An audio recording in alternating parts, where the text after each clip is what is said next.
Important MCQ में एक बार हम एक और क्वेश्चन लेकर के आ गए हैं। तो इस सीरीज में हम जितने भी क्वेश्चन करेंगे वो कहीं ना कहीं किसी न किसी साल में आए हुए प्रश्न होंगे, ठीक है। देखो हमारे यहाँ प्रश्न लिखा हुआ है, प्रश्न ए बराबर 2 की घात 7 3 की घात 10 तथा बी बराबर 2 की घात 3 और 3 की घात 7 है। तो एचसीएफ बताना हमें कि ए बी, यहाँ पे ए बी का एचसीएफ क्या होगा। देखो ऐसे प्रश्न को करने के लिए हम क्या करते हैं, ए और बी का सबसे न्यूनतम घात, जिसका सबसे कम घात वाले हैं उनको।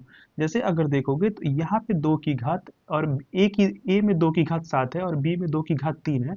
तो हम इन दोनों में से, ए और बी में से ए की घात जो है वो हम छोटा वाला यानी कि सबसे न्यूनतम घात वाले को लेते हैं। किस लिए, तो एचसीएफ निकालने के लिए।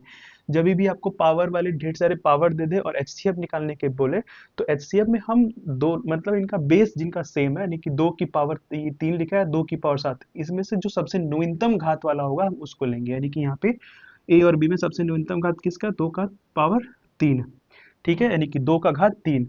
अब ऊपर वाले में देखो 3 की घात 10 दे रखा और 3 की घात 7 हो रहा था, हम 10 वाला नहीं लेंगे, हमें न्यूनतम लेना है एचसीएफ के लिए। तो हम यहाँ पे 3 की घात हम यहाँ पे 7 ले लेंगे, ठीक है। और ए और बी के लिए तो हमारा ए हो गया और ये हमारा बी हो गया। तो ए और बी के लिए ऑप्शन हमारा कौन सा सही है, सी ऑप्शन यहाँ पे सही है, यानी कि 2 की घात 3 और 3 की घात 7।